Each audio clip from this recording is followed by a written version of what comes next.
The woods were old. Ancient trees clawed at the sky, their branches gnarled and twisted. Sunlight struggled to pierce the dense canopy, casting the forest floor in perpetual twilight. The air hung heavy with the scent of damp earth and decaying leaves.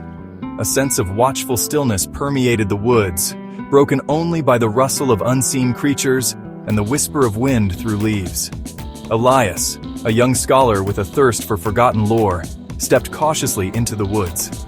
He clutched a worn, leather-bound journal in his hand, its pages filled with cryptic clues about a lost library hidden deep within the forest. Elias yearned to uncover its secrets, to hold the weight of forgotten knowledge in his hands. His heart pounded with a mixture of anticipation and trepidation. The forest path was treacherous, choked with tangled roots and shrouded in mist. Elias pressed on, his eyes constantly scanning the undergrowth. The whispers of the wind seemed to weave tales of forgotten magic and lost civilizations.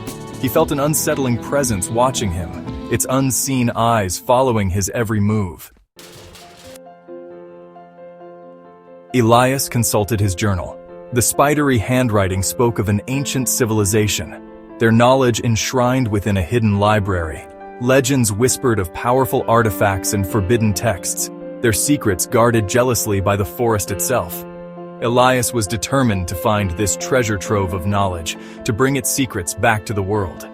He shivered, despite the warmth clinging to the air. The forest seemed to press in on him, the shadows lengthening with the setting sun.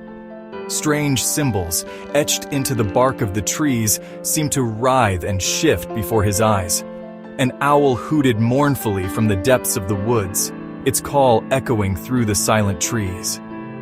Elias stumbled upon a clearing. In the center stood an enormous oak, its branches reaching out like skeletal fingers. He recognized it from the journal's sketch. This was the heart of the woods, the place where the library lay hidden. He approached the tree, his hand trembling as he reached out to touch the rough bark. The air grew heavy, charged with unseen energy. The whispers intensified, swirling around him like a living thing. They spoke of forgotten pacts and ancient guardians, their voices a chorus of warnings and lamentations. Elias felt a cold dread creep up his spine, but his curiosity burned brighter than his fear. As he touched the tree, the air shimmered.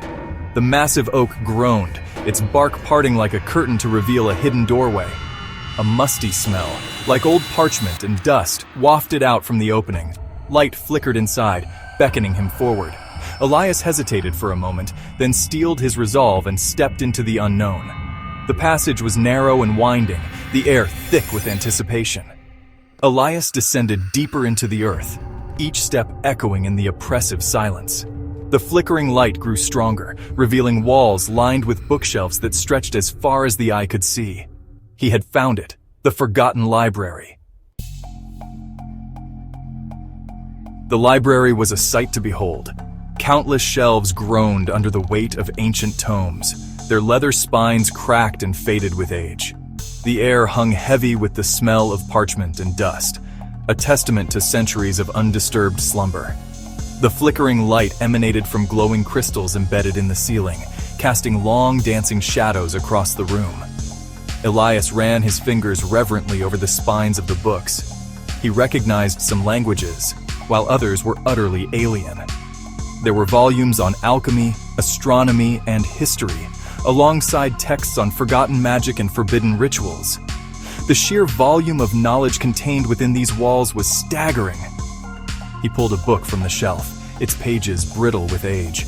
As he opened it, the air shimmered, and a voice whispered directly into his mind.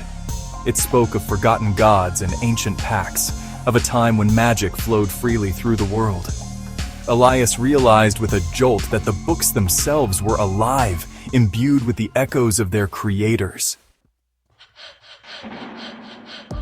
Elias spent days exploring the library, losing himself in its vast collection.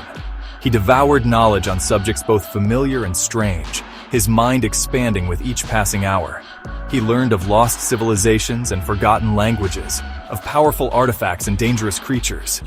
He felt a connection to the past, a sense of kinship with the scholars and mages who had come before him.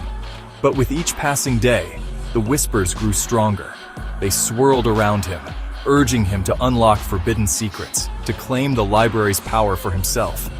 Elias felt a darkness growing within him, a hunger for knowledge that threatened to consume him. One day, he stumbled upon a section of the library dedicated to forbidden magic. The air here crackled with power, the whispers reaching a fever pitch. Elias knew he shouldn't go further, but the allure of the unknown was too strong to resist. He reached for a book bound in black leather, its cover devoid of any markings. As his fingers brushed the cover, the library shuddered. The glowing crystals dimmed, plunging the room into near darkness.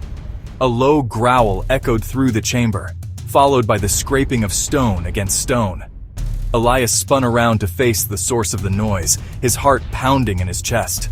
A creature of shadow and rage emerged from the darkness.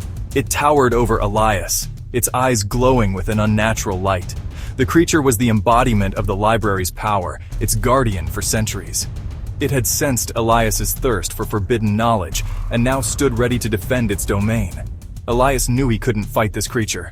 He was a scholar, not a warrior. He quickly replaced the book on the shelf, hoping to appease the guardian. But it was too late. The creature lunged, its claws outstretched, its roar echoing through the chamber.